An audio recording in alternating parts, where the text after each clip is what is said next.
की राणाजीने कोणकोणत्या गोष्टींची तयारी केलेली मी तुम्हाला सहज दाखवतो. आता हे इकडे मी शेतात बघतो. आता या इकडे बघून घ्या तुम्ही सगळेजण. हा राणाजीने सगळा काळी कचरा शेतामध्ये टाकलाय. बघून घ्या सविस्तर इथे. आणि शेतामध्ये इथं पपई होती अगोदरची.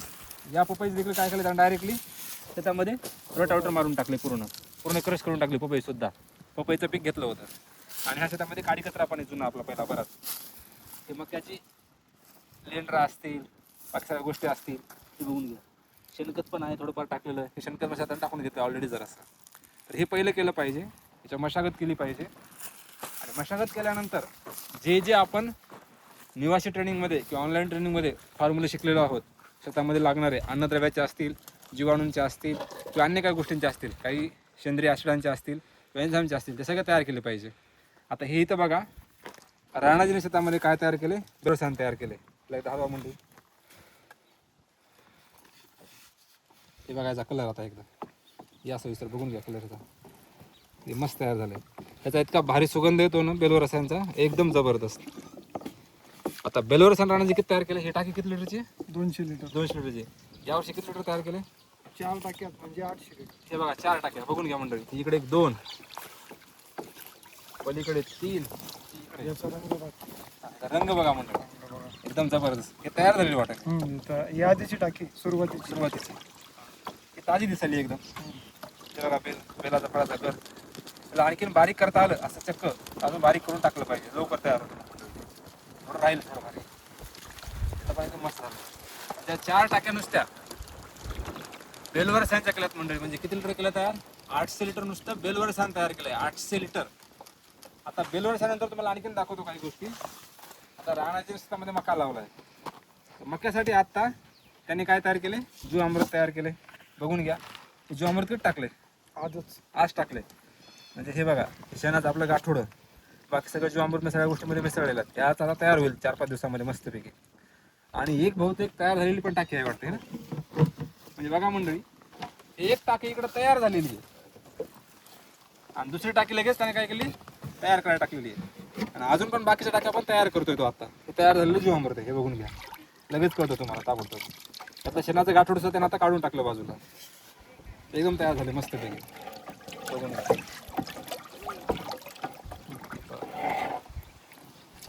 म्हणजे आता ह्या 1 2 3 4 5 6 आता आणखीन या 6 टाक्यात जीवामृत बनवणार आहे. म्हणजे सुरुवात झाली जीवामृत सतत द्यायला.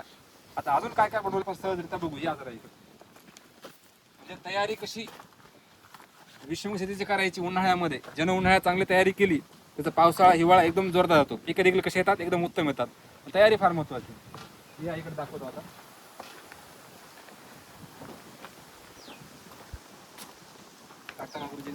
हे आपलं नायट्रोजन तांबरसाचा फॉर्म्युला.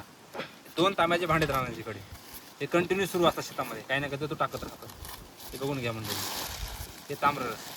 आता हे जे मी आता हलवलं होतं ह्याच्यावर आलेली आपली नेमकी साय, ही आपल्या मायक्रो ऑर्गॅनिमची साय वरती आलेली. ही सगळी खायल्यामुळे पाण्यामध्ये मिसळी सगळी. हे ताम्ररस आपलं, हे पण ताम्ररस आहे. आता हे इकडं बघा दाखवतो तुम्हाला. हे आपलं अमृत पाण्याची तयारी राणाजीची. लगे मध आणि याच्यामध्ये लगेच तूप ही तयारी करून त्यांना लगेच ठेवली. आणि आता इकडे आणखीन मला दाखवतात बऱ्याच गोष्टी आपल्या. आता हे आपल्या दुय्यम अन्नद्रव्यापैकी एक अन्नद्रव्य कोणतं, सल्फर. आणि कीटकनाशक म्हणून देखील काम करतं. आता राणे सल्फर किती लिटर तयार केले? 40 लिटर. 40 लिटर त्यानं तयार करून ठेवले पूर्ण टाकीमध्ये सल्फर आहे. त्याच्यातून मुद्दा म्हणून मी काढून ठेवलं तुम्हाला दाखवण्यासाठी.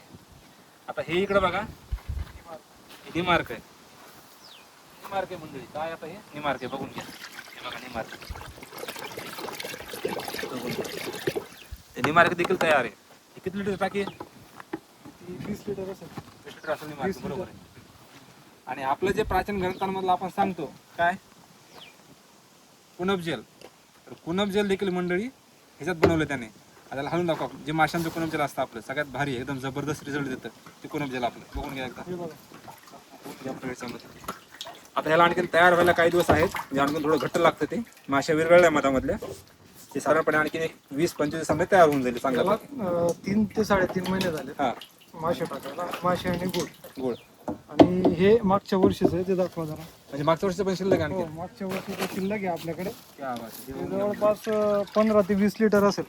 हे बघा हे पूर्ण विरघळून गेले, हे लिक्विड झाले पूर्ण. राणाजी ह्याचा काही विशेष अनुभव बरं कुणब जलचा?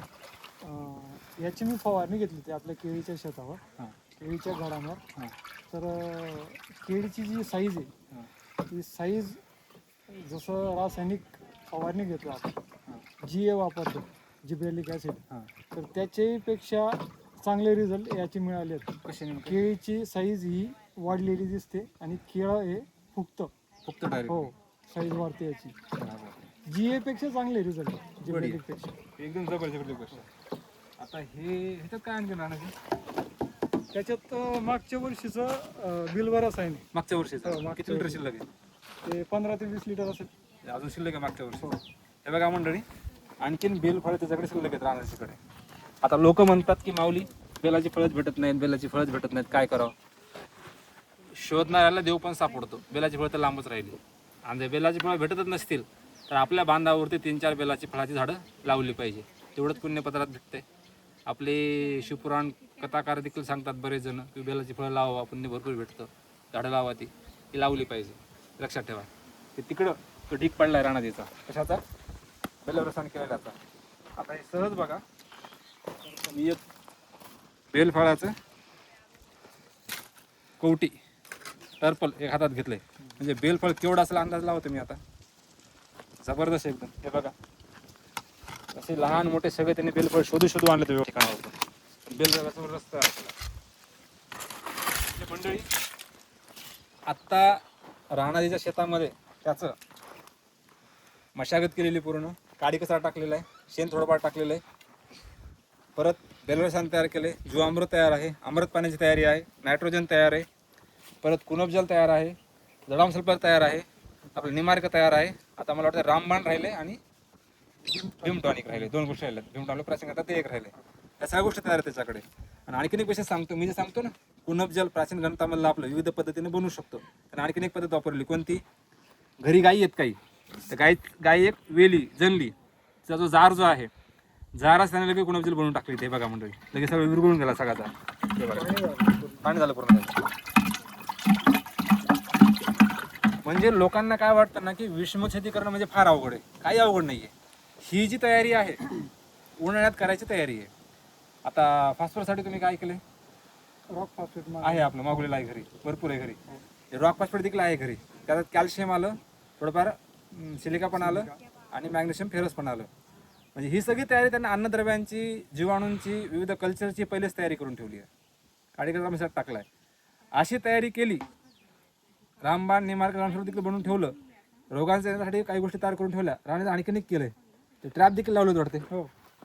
म्हणजे उन्हाळ्यामध्ये जे पतंग असतात किंवा जे उमणी आळीचे जे भुंगे असतात, त्या भुंग्यांचं नियंत्रण करण्यासाठी त्यांनी ट्रॅप सुद्धा लावले होते. म्हणजे मुद्दा म्हणून काढून ठेवले. ते बघा दाखवण्यासाठी. हे एक, हे इकडे दुसरा ट्रॅप. हे आता ते खार उचलायसाठी पाणी ठेवलं. आता खारूसाठी त्यांनी पाणी ठेवलंय. म्हणजे पक्क केलं पाहिजे मंडळी. ह्या तयाऱ्या केल्या शेतामध्ये चांगल्या प्रकारे की शेतीचा भरोसा होते. आता राहिलं काय, फक्त कीड नियंत्रणामध्ये ट्रायकोडर्मा तुम्हाला आणावं लागेल, लागलं तर मायक्रोरायझॅक लागेल. या 2च गोष्टी भरून आणावं लागतील. बाकी सगळं तयार आहे. आणि अशी तयारी विषम शेतीची करा. आणि सगळ्यात महत्त्वाचं काय, राणे तुमची ऑनलाईन किती ट्रेनिंग झाली आतापर्यंत? निवासी ट्रेनिंग माझी 3 झाली आहेत आणि ऑनलाईन 3 झाली. 3 झाले, 6. आणि आपलं विषम शेतीचं किती वर्ष आहे? हे 4थं वर्ष आहे. मागच्या 3 वर्षामध्ये काही तुम्हाला जाणलं का रासायनिक शेतीच्या आपल्या विषम शेतीच्या तुलनेमध्ये फरक? रासायनिक शेतीमध्ये खर्च खूप होता.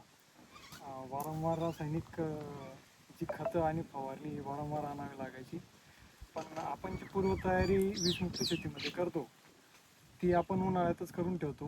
ती एकदाची पूर्वतयारी झाली तर तिला वर्षभर आपल्याला वापरायचं आहे. ज्या निविष्ट आपल्याला बनवलेल्या असतात त्याच आपल्याला वर्षभर वापराव्या लागतात आणि त्याचाच फायदा आपल्याला पिकांना मिळतो. आणि उत्पादनही काही फरक पडत नाही. जे रासायनिकमध्ये उत्पादन येतं त्याच्यापेक्षा काहीतरी 10 ते 20% उत्पादन आपल्याला जास्त मिळतं आणि चांगलं मिळतं, निरोगी मिळतं आणि विषमुक्त अन्न आपल्याला खायला मिळतं. बघा मंडळी, मागच्या 3 वर्षापासूनचा अनुभव आहे आणि हे आता 4थं वर्ष आहे. आणि तयारी अशीच आहे उत्तम प्रकारे. म्हणून ज्यांना शंका असते बऱ्याच जणांना विषम शेती होऊ शकते का नाही, प्रॉफिट चांगल्या प्रकारे होऊ शकते का नाही, ही शंका कधी मनामध्ये येते? प्रॉपर ज्ञान नाही घेतलं तर, प्रॉपर तयारी नाही केली तर, आणि नंतरचं इम्प्लिमेंटेशन शेतामध्ये प्रॉपर नाही केलं तर हे सगळ्या भानगडी होतात. या 2-3 गोष्टी महत्त्वाच्या आहेत. प्रॉपर नॉलेज घेणं, ज्ञान घेणं, तयारी करणं, या सगळ्या गोष्टींची, नंतर शेतामध्ये इम्प्लिमेंटेशन करणं. सगळ्यात महत्त्वाचं काय, टचमध्ये राहणं. राणाजी कंटिन्यू माझ्या टचमध्ये असतो, कंटिन्यू फोन करत असतो, सारखं मला घरी बोलवत असतो. आता त्यानं मला घरी बोलवलं, मागं लागू बोलवलं वेळ नसताना सुद्धा. आता सहज शेतामध्ये आलो होतो, ही सगळी तयारी बघितली, मला इतका आनंद झाला. अरे गड्या म्हणलं ही सगळी तयारी लोकांना दाखवलीच पाहिजे म्हणून हा व्हिडिओ बनवतोय. अशी तयारी करा मंडळी, तयारी केली उत्तम उत्पादन दर रासायनिकपेक्षा खर्चही कमी होतो, डोक्याला टेन्शन नाही राहत, कारण खर्च ऑलरेडी कमी झालेला असतो. बऱ्याच मात्रामध्ये रानाची बियाणे हे घरचंच वापरतो, ज्वारीचं, तुरीचं, हरभऱ्याचं, मक्याचं देखील काही मात्रेमध्ये घरचेच बियाणं वापरतो चांगल्यापैकी. त्याचा सगळा रिझल्ट आहे, उत्पादन देखील चांगलं आहे. ज्वारीचं मागच्या वर्षी मी कणीस बघितलं होतं, हे असं पडले होते. ज्वारी 10-12 फुटाच्या वर गेली होती हो याच शेतात. या शेतामध्ये ज्वारी. एवढे जबरदस्त रिझल्ट भेटतात. या शेतामध्ये गांडूळ कसं झालं आता खूपच आहेत गांडूळ. बघायचं कामच नाही गांडुळांना, एवढे गांडूळ येते शेतामध्ये. आता उन्हाळा आहे, गांडूळ खाली गेले असतील, नाही तर सुप्त अवस्थेमध्ये असतील. पाऊस पडला की परत ते वर येऊन जातात मंडळी. चला अशी तयारी करा. काही प्रश्न असतील, काही शंका असतील तर खालच्या नंबरवर मला कॉन्टॅक्ट करा. माझा नंबर आहे तो सुद्धा मी सांगतो, 82 75 17 30 78. परत सांगतो 8275173078. 82 75 17 30 78. चला राम राम मंडळी.